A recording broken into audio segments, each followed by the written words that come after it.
Educational creativity চ্যানেলে সকলকে স্বাগত। আজ 32,000 শিক্ষক শিক্ষিকা নিয়োগের মামলা শুনানি ছিল। সেই শুনানি আপনারা দেখেছেন বা অনেকে অনেক কিছুই জানতে পেরেছেন ইতিমধ্যে, কিন্তু শুনানি সূক্ষ্ম বিশ্লেষণ কি রয়েছে বিষয়টি আজ উত্থাপন করব। তো শুনানি আজ জগা খিচুড়ি পাকানো শুনানি ছিল। প্রথমে প্যারা টিচারদের পক্ষ থেকে শুনানি ছিল, তারপরে আপনারা দেখেছেন সুবীর সান্যাল কখনো বলেছিলেন, তারপরে এল.কে গুপ্তা বলেছিলেন, অশোক ব্যানার্জি বলেছিলেন, প্রতীক ধর বলেছিলেন, তার মাঝখানে এক্সেমটেড ক্যাটাগরি থেকে এসে একজন বলেছিলেন। তো এই বিষয়গুলো আমরা একটু আলোচনা করব, কিন্তু সবচেয়ে হাইলাইটেড আজকের বিষয় ছিল যে মানে অশোক ব্যানার্জির শুনানিতে খুব গুরুত্বপূর্ণ একটি তথ্য উঠে এসেছিল, সেটা সবচেয়ে হাইলাইটেড পয়েন্ট। তারপরে আমরা মূল পয়েন্টে যাব, যে চাকরি পায়নি রিট পিটিশনার, সে যদি চাকরি পেত তাহলে সে বলতো সমস্ত ব্যাপারটা ফেয়ার রয়েছে, সেখানে কোনো দুর্নীতি হয়নি, এখন সে চাকরি পায়নি বলে সে কোর্টে এসেছে। তো এই বিষয়টা এই তাছাড়া এখানে পিল নিয়ে একটি কথা উঠেছিল, সেগুলো আমরা আসবো। খুব গুরুত্বপূর্ণ তথ্য এখানে ছিল। অশোক ব্যানার্জির যে শুনানিটা প্রায় 5 থেকে 10 মিনিটে, সেই শুনানিটা ছিল সবচেয়ে হাইলাইটেড শুনানি আজকের। তো বিষয়টা হচ্ছে প্যারা টিচারের বিষয়। এখানে কতজন প্যারা টিচার ছিল? এই 589 জনের কথা বা 585 জনের কথা বলা হয়েছিল। তো এখানে মিত্র মানে মিস্টার মিত্র মানে জজ বলছিলেন বারবার। তো এই যে ম্যাটারগুলো কিভাবে ডিভিশন সুপ্রিম কোর্ট হলো, এই বিষয়গুলো আলোচনা হয়েছিল। তারপরে প্যারাটিচার যে রুলস বা রেগুলেশন রয়েছে রিক্রুটমেন্টে, সেই বিষয়টি উঠে আসে। তাদের 10% রুলস সংরক্ষণ রয়েছে, কিন্তু যে কন্টেনশনের বিষয়টি এখানে এসেছিল, যে প্যারা টিচারকে এখানে বাদ দেওয়া যায় না। প্রথমে ট্রেন ক্যান্ডিডেট অ্যাবজর্ব করবে, তারপরে বাকিটা নন ট্রেন ক্যান্ডিডেট। কিন্তু প্যারা টিচার বিষয়টা ভিন্ন, কারণ তারা সিলেকশন প্রসেসের থেকে একটু অন্য ধরনের ছিল।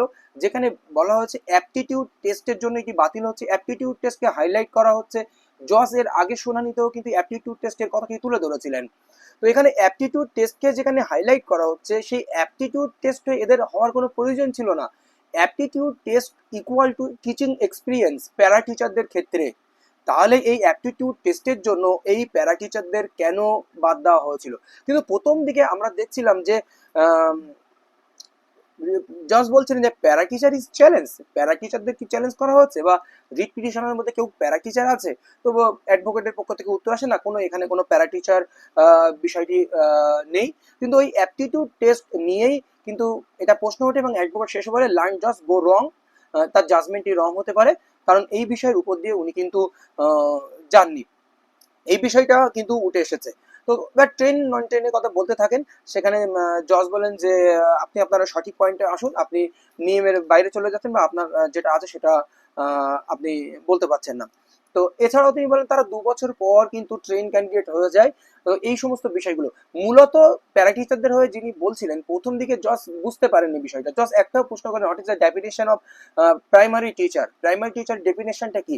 এখানে উনি জজ যেটা করতে চাইলেন, প্যারা টিচার বা 32,000 মধ্যে আলাদা করতে চাইলেন না শেষ পর্যন্ত। প্রথম আমরা হিয়ারিং শুনে বুঝলাম। তাছাড়া উনি প্রাইমারি টিচার বা প্যারা টিচার যে বিষয়টি আলাদা নয়, ওরা এক জায়গায় রাখতে চাইলেন। কিন্তু যখন গুপ্তা বলছিলেন, মিস্টার গুপ্তা, তখন বিষয়টি একটু হলেও কিন্তু কনসেপ্ট চেঞ্জ হলো। তারপরে আমরা একটা জিনিস লাস্টে উনি বলেন, যে প্যারা টিচারদের পক্ষে প্রথমে বলছিলেন judgment is not suspend this matter, মানে জাজমেন্ট এটার বিষয় কিন্তু বোঝায় না, বা জজের বিহেভটা কিন্তু এখানে ঠিকঠাক ছিল না প্যারা টিচারদের জন্য। তো সেহেতু আমাদের প্যারা টিচারকে এর বাইরে রাখো।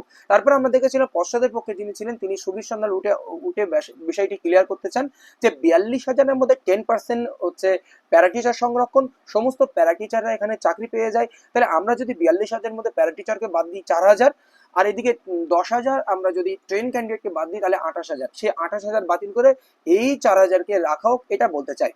তো জজ একটা বলেন যে এরা কি সিলেকশন প্রসেসের বাইরে? এদের তো সিলেকশন প্রসেস খণ্ডন করা হয়েছে, অ্যাপটিটিউড টেস্ট যেটা।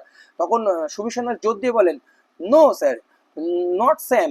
এখানে বলা হয় there have no aptitude test, কারণ প্যারা টিচারদের ক্ষেত্রে অ্যাপটিটিউড টেস্ট এই কথাটাই ছিল না। তাদের কাছে অ্যাপটিটিউড টেস্ট মানে সিলেকশন প্রসেস, এই বিষয়টা। এইবার তারপরে আমরা দেখলাম এল.কে গুপ্তা, উনি উঠে আসেন। গুপ্তা উনি বলেন যে সুবীর সান্যাল বা প্যারাটিচারদের পক্ষে যিনি মিস্টার মিত্র বলেছেন, ওই বিষয়টি টাচ করেনি, যে প্যারা টিচাররাও একজন প্রাইমারি টিচার, তারা প্রাইমারি স্কুলেই চাকরি করে, একই জিনিস একইভাবে রিকমেন্ডেড তারা সেই স্কুলেই চাকরি করে, কিন্তু তাদেরকে পরীক্ষার মাধ্যমে তারা পার্মানেন্ট টিচারে উন্নীত হয়। তো এই বিষয়টি উঠে আসে বা বিভিন্ন রকম তর্ক বিতর্ক হয়। তো বিচারপতি এটিও একটু বুঝতে পারেন, তারপরে বিচারপতি সঙ্গে সঙ্গে বলেন যে তাহলে সিঙ্গেল বেঞ্চে এই ম্যাটারটি একাধিকবার শোনানো হচ্ছে, সেখানে এই ম্যাটারটি কেন ওঠেনি, আজ কেন এটা জোর দিয়ে উঠছে, কেউ বলেনি কেন এই ম্যাটারটা, এই বিষয়টা কিন্তু প্যারা টিচারদের সম্পর্কে উঠে আসে। এখন বিচারাধীন বিষয়, এখন বিচারপতির মাথায় কি খেলছে, কি প্যারা টিচারদের জাজমেন্টের সময় এখান থেকে বাইরে রাখবে বা 32,000 বেঁচে যাবে, সে পরের প্রশ্ন রয়েছে। এইবার যে সবচেয়ে বড় বিষয়, অশোক ব্যানার্জি, যেখানে তিনি মালদা মানে মালদার যত ধরনের ক্যান্ডিডেট রয়েছে 237 জন এখানে পিটিশনার রয়েছেন, তিনি প্রথমে বলেন ম্যাক 1462 নিয়ে তিনি একটা জিনিস বলেন যে আমার পুরো সম্পূর্ণ বিষয়টা নিয়ে মাথা ব্যথা না, আমি আমার পয়েন্ট বলবো, আমার ক্যান্ডিডেট নিয়ে আমি ভাববো। তো প্যারাগ্রাফ 18 রিট পিটিশনের একটি পয়েন্ট তিনি কিন্তু নোট করেন, যে পয়েন্টটিতে তিনি বলেছিলেন পাবলিক ইন্টারেস্ট লিটিগেশন নিয়ে প্রশ্ন তুলেছেন, যেখানে পাবলিক ইন্টারেস্ট লিটিগেশন, যেখানে জনস্বার্থর ক্ষতি হচ্ছে যে বিষয়টা এখানে তুলে ধরা হচ্ছে, সেই তাহলে পাবলিক ইন্টারেস্ট লিটিগেশন যখন হচ্ছে 5 বছর পরে, এতদিন ডিলে করার পরে তারা কোর্টে এসছে, যেখানে জনস্বার্থের ক্ষতি হচ্ছে, এটি পাবলিক ইন্টারেস্ট লিটিগেশন রিট কপিতে তুলে ধরা হচ্ছে প্যারাগ্রাফ নাম্বার 18-তে, সেখানে এতদিন পরে তারা কেন কোর্টে আসছে, জনস্বার্থের ক্ষতি হচ্ছে, তারা তো আগেই কোর্টে আসতে পারতো, তাহলে আলাদা করে রিড করার কি দরকার। তিনি এসএসসি সংক্রান্ত আরো অর্ডার অর্ডার দেখান। এখানে আরেকটা জিনিস উনি বলতে যায় যে সিলেকশন প্রসেসের যে এটা অংশ নয়, কিন্তু এই যে পাবলিক ইন্টারেস্ট লিটিগেশন, এটা কিন্তু সিলেকশন প্রসেসের অংশ নয়, তিনি বলতে চান। মানে আরেকটা জিনিস বলেন, যে ক্যান্ডিডেট সিলেকশন প্রসেসে অংশ নিয়েছেন, সে সিলেকশন প্রসেসে শুধু অংশ নিয়েছেন, তার সিলেকশন প্রসেসটা নিয়ে ভাবা উচিত, সে এখানে প্রশ্ন তুলছেন কেন পাবলিক ইন্টারেস্ট লিটিগেশন, এই প্রশ্নটা এখানে তুলে ধরা হচ্ছে। কিন্তু এর বিতর্ক বা বিস্তারিত ব্যাখ্যা বা লিমিটেশন অনেক কিছুই রয়েছে, এখানে বলে আমি বিস্তারিত করব না। এখানে সবচেয়ে গুরুত্বপূর্ণ যে পয়েন্টটা নোট করার দরকার, যিনি স্টার দেওয়া উচিত যে পয়েন্টটাতে আমাদের, তিনি বলেছেন যে রিট পিটিশনাররা যারা এখানে সিলেকশন প্রসেসে অংশগ্রহণ করেছেন, তারা চাকরি পায়নি বলে কোর্টে এসছে, অথচ তারা যদি চাকরি পেত, তারা বলতো অল আর দিস ফেয়ার, এখানে কোনো দুর্নীতি হয়নি, সব ওকে। এখন তারা বলছে এখানে দুর্নীতি হয়েছে, তারা চাকরি পায়নি বলে এই পয়েন্টে উঠে আসে। তারপরে বলা হচ্ছে আমাকে পার্টি না করে 237 জনের আমি পিটিশনার, আমাকে পার্টি না করে জাজমেন্ট দেওয়া হয়েছে, এটা সম্পূর্ণ সেট অ্যাসাইড করে দেওয়া দরকার। সুপ্রিম কোর্টে 1993 তামিলনাড়ুর একটি ম্যাটার দেখানো হয়, এই সমস্ত ম্যাটারগুলো দেখানো হয়, সেখানে বলা হয়েছিল যে মানে যেখানে যার চাকরি বাতিল হয়েছে তাকে পার্টি করানো হয়নি, তাহলে এটা ইমপিউন জাজমেন্ট বা ইমপিউন অর্ডার, এটা সেট অ্যাসাইড করে দেওয়া উচিত ছিল। এবার মালদার 237 জন ক্যান্ডিডেট যারা রয়েছে তাদেরকে একজনকেও ডাকা হয়নি বা কাউকে ডাকা হয়নি, এই বিষয়ে কিন্তু উনি প্রশ্ন করেছিলেন। তো তারপরে সেটি প্রশ্ন করেন writ petition is totally fake. এখানে আর্টিকেল 21 ভায়োলেশন হচ্ছে, কারণ ক্যান্ডিডেটরা মানে নিজেদের মানে আত্মপক্ষের সমর্থন করতে পারেনি, যেখানে যে মার্ডার করে, যে খুন করে, তিনি কিন্তু সুযোগ পেয়ে যায়, মানে সুযোগ মানে আত্মপক্ষ সমর্থনের সুযোগ পেয়ে যায়, কিন্তু আমার ক্যান্ডিডেট যাদের চাকরি মানে বাতিল হয়ে যাচ্ছে, তারা কিন্তু এখানে সুযোগ পাচ্ছে না, এই বিষয়টি কিন্তু এখানে উঠে আসে।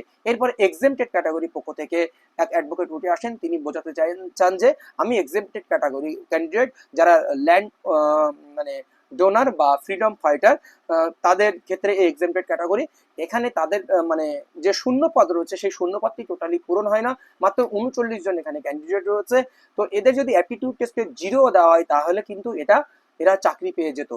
বিচারপতি প্রশ্ন করেন তাহলে আপনি বলতে চাচ্ছেন অ্যাপটিটিউড টেস্ট হয়নি, উনি বলতে তারপরে জজ বলেন মানে অ্যাডভোকেট এক্সেমটেড ক্যাটাগরি পক্ষ থেকে উনি বলেন যে এখানে যে মাধ্যমিক উচ্চ মাধ্যমিক যে মার্কসগুলো রয়েছে, তার সেইগুলো ধরে যদি এখানে নিয়োগ করা হয়, তাহলে সে নিয়োগ পেতে পারে, তার ওই অ্যাপটিটিউড টেস্টের মার্কস কিন্তু প্রয়োজন হয় না। তো এই বিষয়টি এখানে উঠে আসে, তিনি সাবমিশন হিসেবে কিছু নোট করেন। তারপরে আমরা শেষে দেখতে পাই যে প্রতীক ধর মানে একজন সিনিয়র অ্যাডভোকেট, যিনি মাদ্রাসার হয়ে রিপ্রেজেন্ট করেন, মাদ্রাসা বোর্ডের হয়ে, তিনিও কিন্তু বলতে শুরু করেন। তিনি ম্যাট নাম্বার 1322 অফ 2023, তিনি আর বিস্তারিত বিষয় বলেন, তিনি এই রিসেন্ট মানে সুপ্রিম কোর্টের গাভায়ের বেঞ্চে, জাস্টিস গাভায়ের বেঞ্চে একটি অর্ডার, যেটি মানে পশ্চিমবঙ্গের nos related recruitment, West Bengal board of primary এডুকেশনের যেটি 2022 রিক্রুটমেন্ট কৌশিক দাস ম্যাটার, সেই ম্যাটারটি তুলে কোনো কিছু রিলেট করতে চেয়েছিলেন ট্রেন আনট্রেনের ব্যাপারটা, কিন্তু জজ বলছেন আপনি অন্যদিকে মোড় করছেন, অন্য জাজমেন্টের দিকে যাচ্ছেন, কিন্তু অ্যাডভোকেট বলেন যে এই বিষয়টি নয়, আমি জাস্ট ওইটাকে রিলাই আপন করে আমি বাঁচতে চাইছি। এরকম বিষয় জজ শুনতে চাইনি, তিনি অর্ডার ডিকটেশনের পর্বে চলে যায়। তো পরবর্তী যখন অর্ডার ডিকটেশন হয়ে যায় তারপরে তিনি মানে প্রতীকধর মহাশয় উনি বোঝানোর চেষ্টা করেন। জজ বলেন ঠিক আছে, নেক্সট ডে আমরা শুনবো। তারপরে ওইদিকে ফিরদৌস সালামের কথা বলেন যে আমাকে নির্দিষ্ট একটা ডেট বলা হয়, ওই দিন আমার সিনিয়র আসবেন বা আমার বলবেন, তিনি মানে পিটিশনারদের পক্ষে বা যতগুলো মানে হয়েছে সেই পক্ষ খণ্ডন করার বিষয়ে উনি রয়েছেন, এই হচ্ছে বিষয়। আর 14 তারিখে এই মামলার পরবর্তী শুনানি রয়েছে 14ই জুলাই, এই হচ্ছে আপডেট। কিন্তু আজকের শুনানি দেখে যেটা মনে হলো, এখানে প্যারাকিচারের যে বিষয়টি রয়েছে এখানে আরো ভিতরে ঢোকার কথা ছিল, প্যারাকিচারটা আরো ভিতরে ঢোকেনি। কিন্তু মানে যারা পিটিশনার রয়েছে তাদের কিন্তু একটা পয়েন্ট, প্যারাকিচারদের নাম্বার দেওয়া নিয়ে একটা পয়েন্ট রয়েছে, সেই পয়েন্টে যদি ডিসক্রিপেন্সি পিটিশনাররা এখানে কিন্তু আর্গুমেন্টের সময় বার করতে পারে, এখানে একটা সমস্যা তৈরি হতে পারে। তো এই হচ্ছে বিষয় রয়েছে।